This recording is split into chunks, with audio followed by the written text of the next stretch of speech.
Episode 16, Chapter 12. Welcome to More Adventures with Pinky Calhoun. April 17th, 1881, Easter Sunday.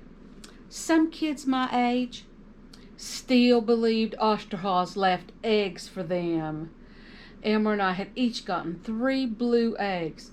I knew from the stains on Ma's hands that no rabbit had laid them in a basket for me. Of course, I also knew that neither rabbits nor rattlers laid eggs. I ate my new blue eggs on the way to Easter sunrise Sunday service, being careful not to get any egg on my new blue dress. Ma and Pa and Elmer snacked on fried egg sandwiches that Ma had made the night before. I couldn't believe Pa let me spend part of one of my gold hearts. He scraped some edges off it with his boot knife and let me buy fabric for a new blue dress. I thought Pa would change his mind when Mr. Kruger told him how much my fabric and ribbons and lace costed. When we got home, I told Ma we could make matching dresses because I bought a lot of fabric. Pa nodded and pointed at me. That was his way of saying I got away with something right under his nose. I grinned and pranced off to get Ma's pincushion. It's been packed with my grandma's yellow hair since before Ma was a little girl. I never met my grandma. Ma had married Charles Pitkin and come west in a wagon long before I was born. None of Ma's family has came to see her. They write each other several times every year. I write to them too, now that I can write, even if my writing doesn't look like chicken scratches. It took 3 days, but we made our Easter dresses and bonnets out of that robin egg blue fabric. Mom made me some matching bloomers and a new shimmy too. She bought some special kind of shiny thread and stitched yellow flowers around the bottoms of my bloomer legs. The flowers were so pretty, I wished I was still little enough to show them off. After church, some of us went to the river. Emmy still had a couple of eggs that Oschter Haws had left for her. She ate the white parts, but we mashed the yellow parts onto my hook. I threw it out in the river, and we watched it sink out of sight. I tied the other end to a tree that wasn't any bigger around than my leg. Mrs. Harkins stayed at the river with Emmy and me, while Adam and Elmer raced to our house to ride horses. Mrs. Harkins sat on a log on the edge of the river and dangled her feet in the water. "This water is cold." "It's cold here, but out in the middle it's warm because of the little crack in the bottom that bubbles up hot water. It's deep here too."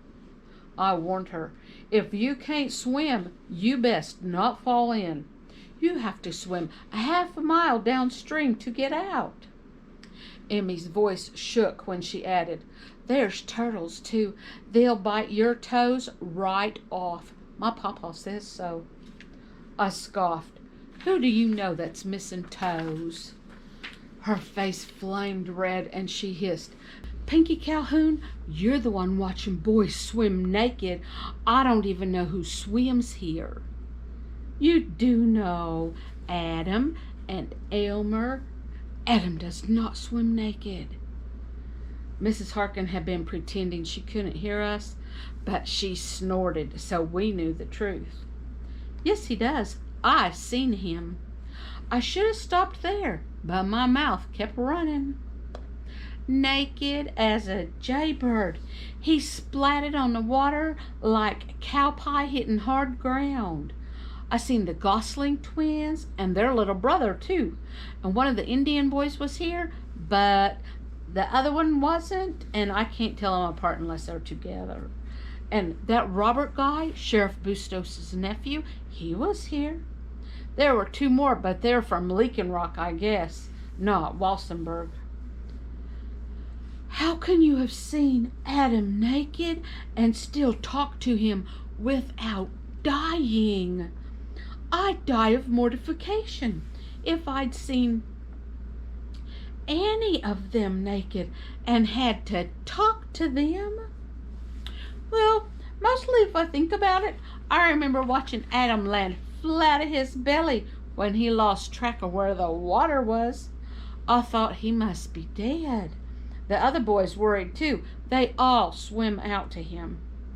Well, he didn't tell us about that. Would he have told everyone at supper that he'd been swimming naked in my river? I don't think so. I don't think Elmer even told Pa and Ma. Emmy tried to answer, but her words got all hung up in her throat. My face has turned that color of red a time or two. It's hard to talk around the lump it makes. I'll bet she turned red all the way down to her cute feet. I envy her of her cute little feet. Ma says my feet are bigger because I will be a lot taller than Emmy when we're grown. I sure hope she's right. Next, I had to fix the problem my mouth caused for my friend. I'm sorry, Emmy Kruger. I shouldn't have sprung it on you like that. I saw Adam, but I was hiding over there in the bushes. I pointed across the river. I couldn't tell if anyone was missing toes or not. The tree I tied my hook onto shook something awful, interrupting Emmy's embarrassment. Lord have mercy! Miss Harkin yelled, and she fell into the cold river. Emmy ran screaming for my house. Trust her to do the helpful things. I knew someone needed to go get Pa, but I didn't want to leave my fish. The water out in the middle of the river flowed awful fast, but when that fish hit the top of the water rolling, it looked like storm time. He flung that water high in the air. I knew I should tie my rope to a bigger tree, but I didn't dare untie it for a second.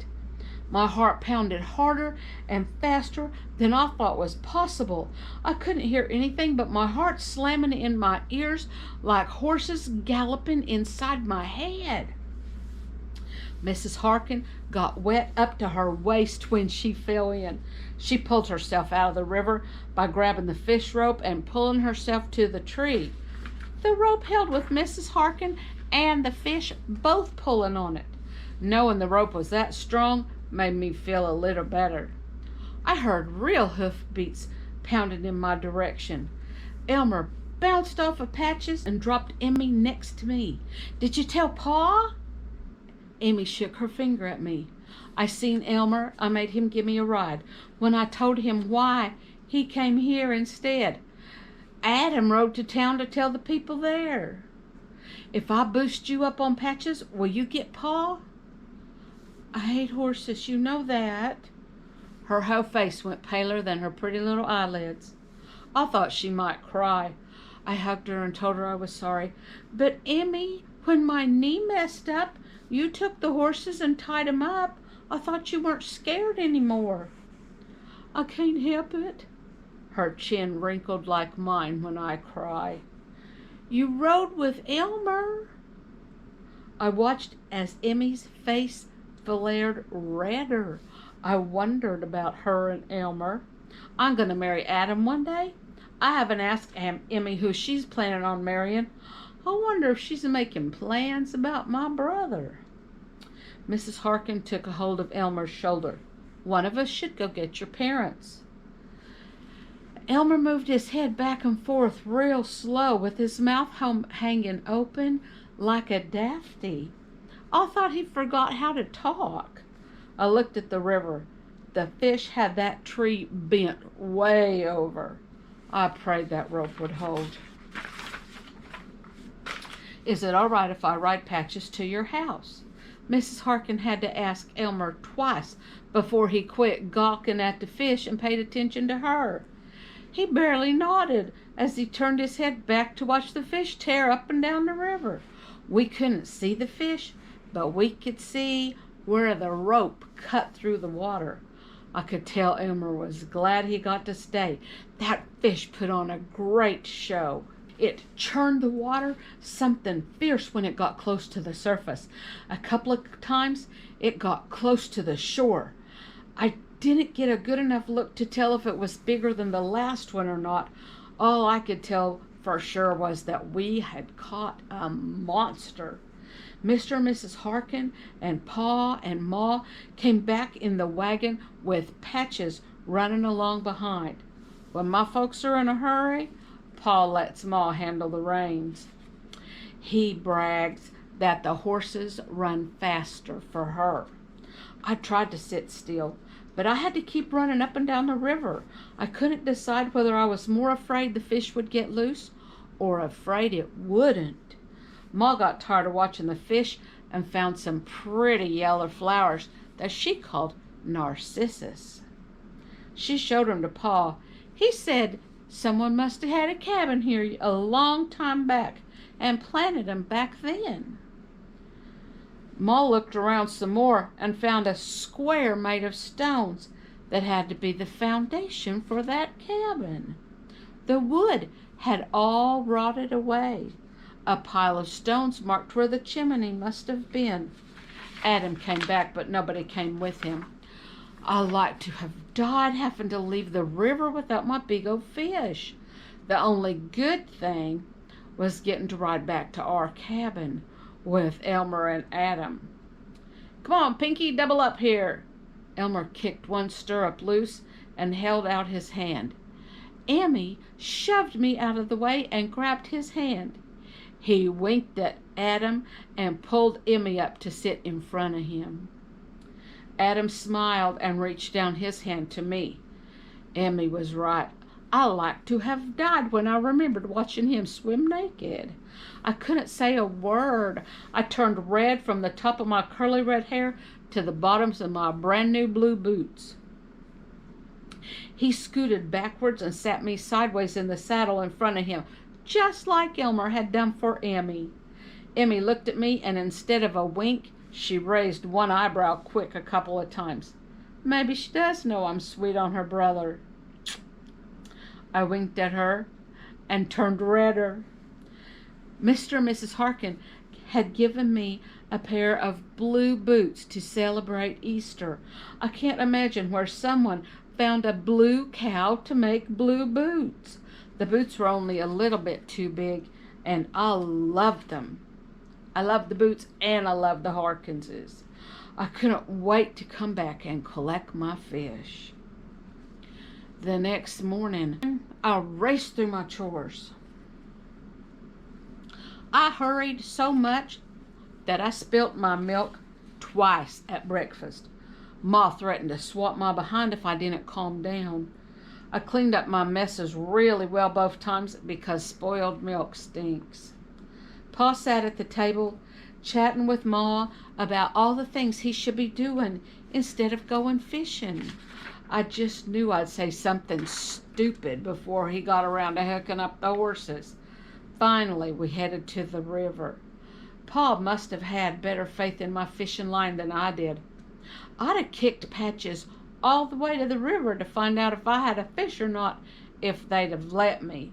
But no, we all rode in the wagon together. Pa didn't even let Ma drive, and I mentioned it 2 or 3 times. We just rocked along like we didn't have a worry in the world. Then the horses stopped dead in their tracks. Pa slapped them on the wide behinds with the reins, but they just snorted around and wouldn't go.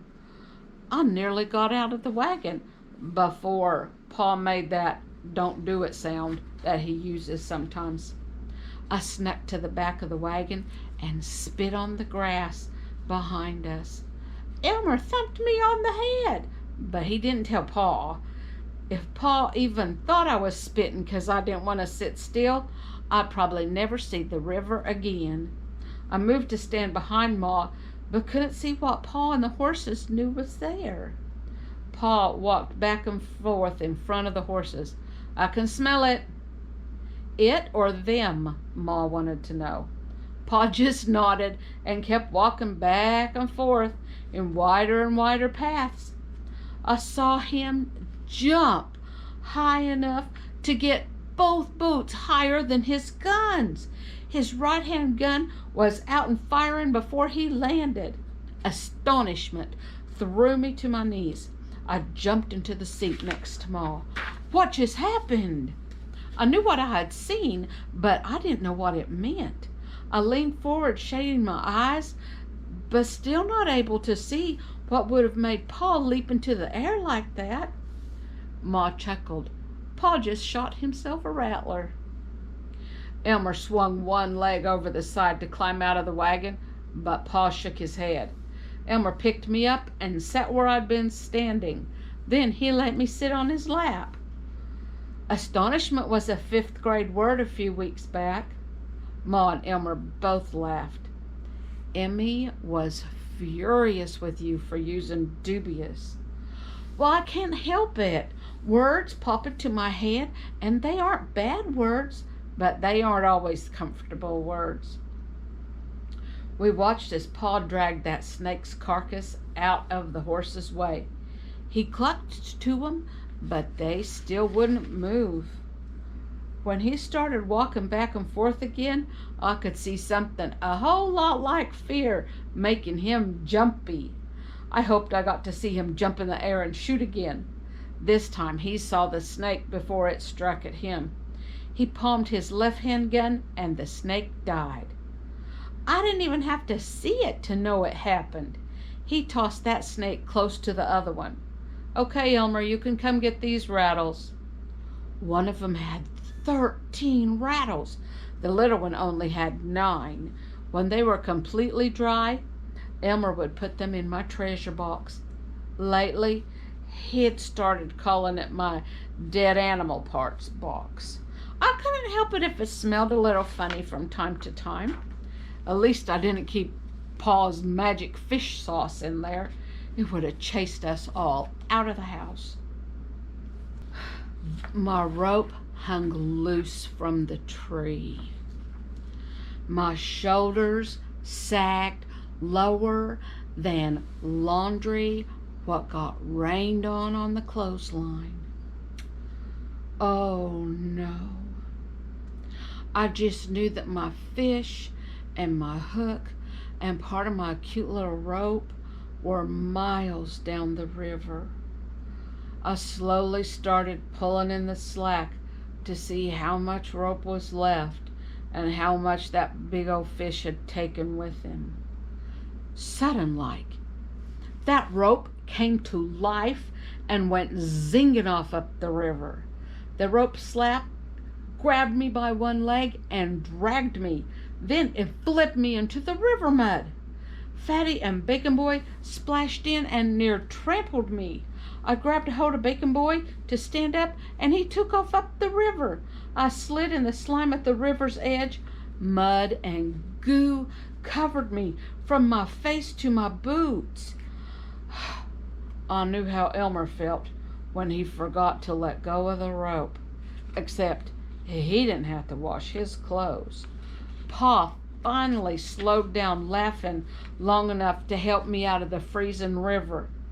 He stripped me down to nothing and swished me around in the river to rinse off the worst of the muck.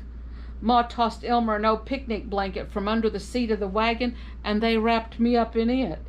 I sorely wanted to get that fish before we went back home, but Pa didn't even ask me what I thought we ought to do. That river water made me so cold. I was as cold as when I fell in the mine and lost all my blood. I didn't think 8-year-old girls had any business being naked in front of their pa and their brother, but I didn't have a choice in the matter, and I was so cold my bones ached. Ma had been heating water to do laundry when we got home, so I had plenty of hot water. I scrubbed and scrubbed. It felt like I was made out of mud. The more I tried to get clean, the more goo I found. My ears were full of it. Ma laughed and said Pa should have left me in my clothes when he washed me off. We tried again after lunch. By then, Ma had finished the laundry and hung it all up to dry, even the dress I'd muddied up earlier. Pa managed to fight that fish up close enough to the bank that I could tell it wasn't my monster. But we couldn't just cut him loose because he was big enough to scare Emmy. Pa held on to the rope, and Elmer unloosed it from the tree and tied it around Patch's neck. That horse walked up the hill like he was tied onto a bunch of nothing. I smiled. Maybe old Patches was tough enough to drag my monster up the hill. Pa sent Elmer into town with the message that we caught another monster fish, and if anyone wanted to come for supper, they should bring their family in a side dish. 18 people showed up, including Mr. Meanie Mustache and his chicken wife. She called Ma Caroline, and Ma called her Ruth Ann. Hearing them use real names reminded me I didn't know Pa's real name.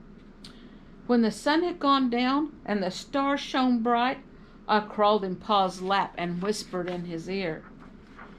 He laughed soft and whispered back, John Thomas. Well, since John Thomas was the name I thought he'd called Mr. Harkin when Doc gave me that bad dream medicine, I didn't know if Pa was telling the truth or funning me. What's Mrs. Harkin's real name? If he claimed her name was John Thomas, I'd know his name wasn't either. If he said something else, though, I still wouldn't know. But he didn't know her name. Mr. Harkin always calls her Darling. I suppose that could have been her name, and I decided to ask her. Elmer and I got to school a little early the next morning. I sighed in relief when I didn't have to ask her in front of my friends. It wasn't the kind of question a kid was normally allowed to ask a grown-up. She raised one eyebrow, like I shouldn't have asked, but then she admitted, Rosalind Marie. I took a step back before admitting, well, that's a pretty name. I figured you kept your name a secret on account of you had an ugly name. Thank you. She laughed and patted my head. My friends back in Rochester called me Rosie. My eyes flew open.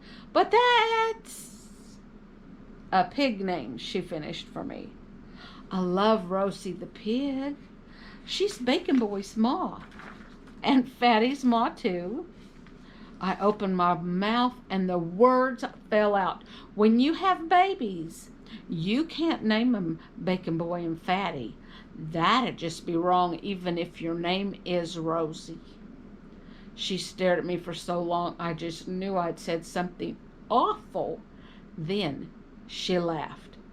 She cackled so hard she had to sit down on the floor. Tears ran down her face and she kept giggling and snorting, and I didn't know what was funny. But I couldn't help but laugh with her.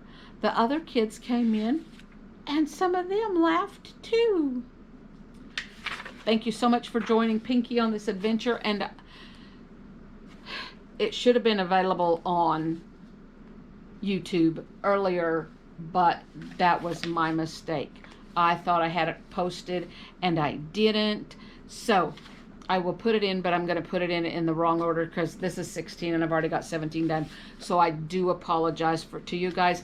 And I want to say thank you to my son, Michael, for pointing that out to me so I could get it fixed. God bless you guys. We love you. Jesus loves you more. Mwah.